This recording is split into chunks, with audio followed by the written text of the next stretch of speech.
Hey guys, I'm Joe Drake, and if you're like me and you watched a little show called 90 Day Fiancé last night, I think we all need to take a moment and react to what we saw. Okay, first of all, it was a genius idea from the people at TLC to do a 5-part special called 90 Day Fiancé Self-Quarantine, because what we want more than anything, aside from this whole thing being over with, is to see what it is really like behind closed doors, especially for our favorite stars from 90 Day Fiancé while we are all self-isolating. First up, we saw Colt, which if I had to isolate and self-quarantine with 6 cats, I'm gonna have to pass on that one.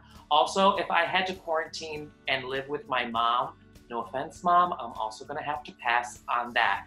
I just felt really bad for Colt, and to top it all off, the poor guy lost his job. Now, he works with slot machines as a software engineer. I'm not exactly sure what he does, but what I do know is he probably has the tips behind which slot machines work better than others. Just something to think about in case anyone runs into Colt next time.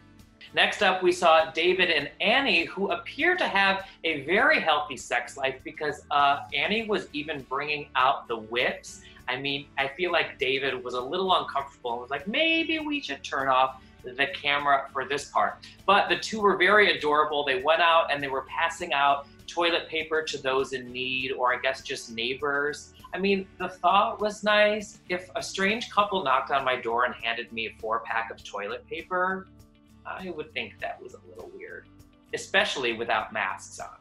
Sadly though, for Annie, she is dealing with a lot of racism, which is absolutely horrible in this day and age, but luckily she has David's support.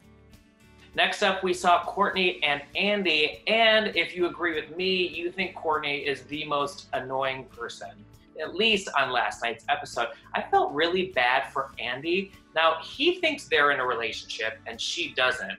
So my only hope is if and when he watches last night's special back, that he just packs his bags and leaves. I mean, why would you want to be in a relationship with someone that doesn't think you're in a relationship with them?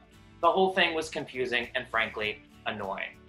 Now on to Danielle, who completely stole my heart. Now her family is the epitome of what is happening to so many families across this country. First and foremost, she is a hero because she is working with mentally handicapped adults. Of course, her job is still essential, so she is still getting out there and taking care of her clients in need. Now, she is also living with a completely full house. She's living with her daughter, her son's wife, who is pregnant, and their 3 kids. So this is quite the reality show in and of itself. Now, her daughter-in-law, who's pregnant, is due any day now, and my heart goes out to her. I have a friend who's ready to give birth. It's a really frightening time to have to go into the hospital and have a baby. Now, Danielle's son is also an essential worker working at a grocery store. He is also a hero working on the front lines, and they are just the sweetest couple. I really hope that he can be in the labor and delivery room with his wife. Danielle's daughter is a senior in high school. Of course, it's the class of 2020, and they won't be able to have a graduation ceremony. It just makes me feel really bad for those kids out there that are dealing with milestones in their life, like graduation, who won't be able to do so. So my heart goes out to Danielle and her entire family. I really think we need to set up a GoFundMe page or something for that. We got a shirtless show from Andrei, who clearly wasn't shy about filming himself partially naked. Now, Elizabeth also represented part of the country and the world because she is dealing with a 50% pay cut, and she's the sole breadwinner of this family of 3. So my heart goes out to her as well.